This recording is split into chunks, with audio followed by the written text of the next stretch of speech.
Excuse me po, sir. Kayo po ba si Mr. Manaloto? Yes, Pwede po ba kayo sumama sa amin?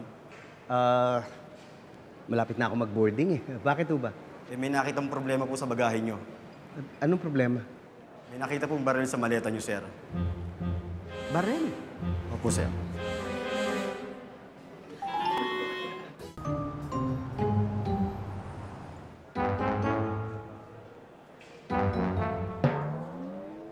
Sorry po, Sir Manaloto.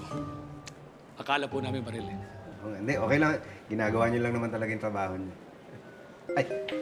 Excuse me. Sandali ho. Hello, Mr. Rodriguez.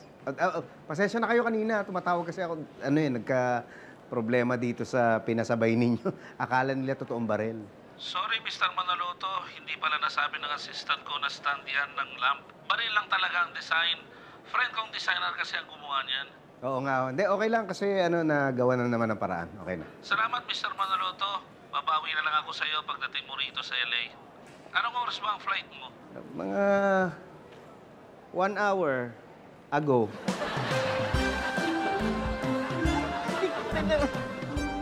Sakit-sakit naman nun. Minsan lang ako magkakaroon ng malaking pera na wala pa. Mahanap din natin yon. Mahanap yun.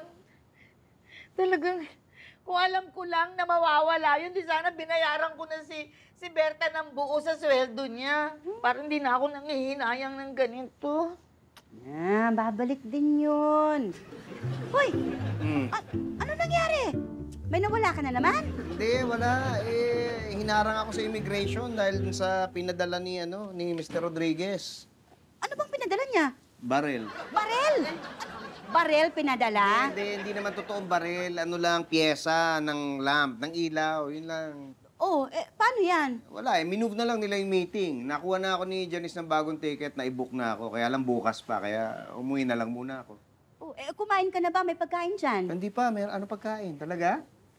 Nilibre kami nito sa labas kanina. Nanlibre si Mimi? Wow, himala! Si Elsa din na libre. Kasi yung wallet ko nawala. Walang himala. Ano? Maghapon mo na lang akong tititigan? Bakit ka malungkot?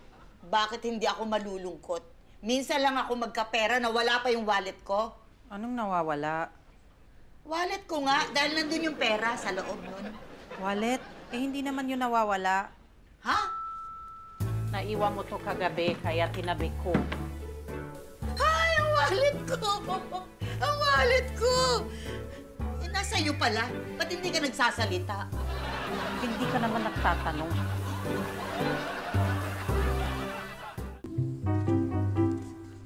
Hi, Mimi! Bakit?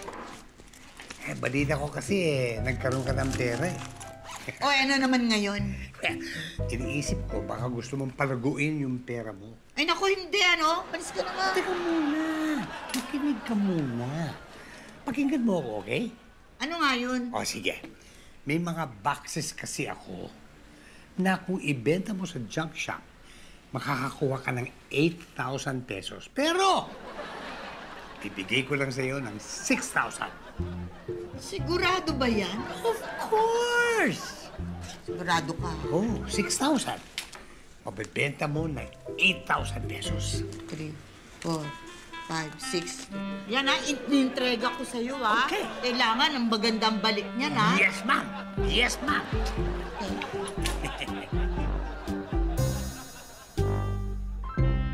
Nakapag-check-in ka na ba? Daming tao sa loob eh. Naisip ko mag-ikot-ikot muna ako dito bago ako pumasok. Mas maganda yung naka-check-in ka na muna bago ka mag-ikot-ikot dyan para hindi mo bit-bit yung mga bagahe mo. Sa bagay. Sige, ubusin ko lang tong kape ko tapos check-in ako. Sige, ingat sa biyahe. Okay. Teka, hoy. Nakakalimutan ka. Ano? Love you. What? Bitte. Ano? Love you too. Yo.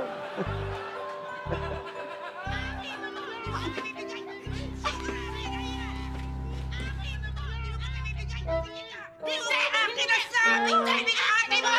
Mas matanda ako sa iyo! Mas matanda ako sa iyo! Matanda! Matanda! Akin to! Akin to! Ako na mag-aayos! Baby! Sugar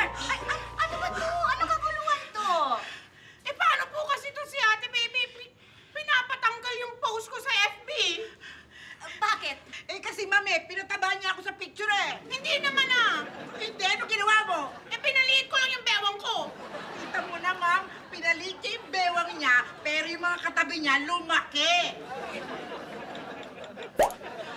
Ay! Oo nga. Pero hindi lang si Ate Bebing tumaba. Kaya rin mamataba kayo sa picture. Uy, ano ka ba?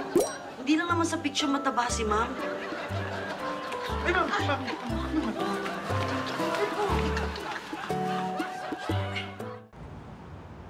One, two. Ay, salamat, Tommy, ha. Akala ko gugulangan mo ako. Ano? I never do that to you. Ay, nabenta mo naman ng 4,000 yung mga kahon. Hindi lang 4,000. 6,000 pa nga eh. Baka pwede mo naman dagdagan na pambili ko na lahat. Ay, wala tayong usapang ganyan. Thank you, ha. Okay, okay. Oh, teka. Ano, teka. Akin yan eh. Ikaw, ginulangan mo na naman ako, ha? 2,000 ko lang nabenta yung kahon. Pwes, akin to. Eh, paano naman ako? Wala akong pakialam sa'yo.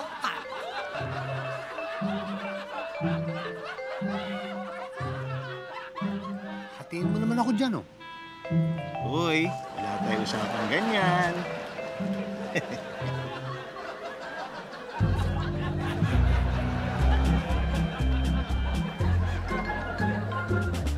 Ayan. Okay na ganyan yung picture natin.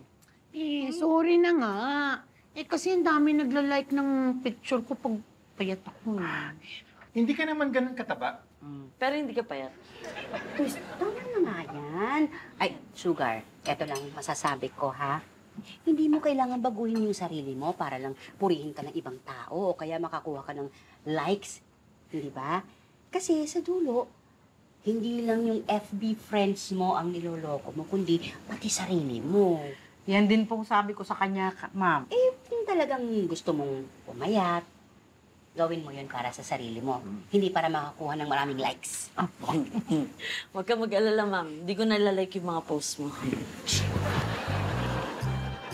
Hoy, hindi ka na naman nakalipad. Ano oras ba boarding mo? Alauna. Oh, alas 11 pa lang ah. Alauna ng madaling araw kanina.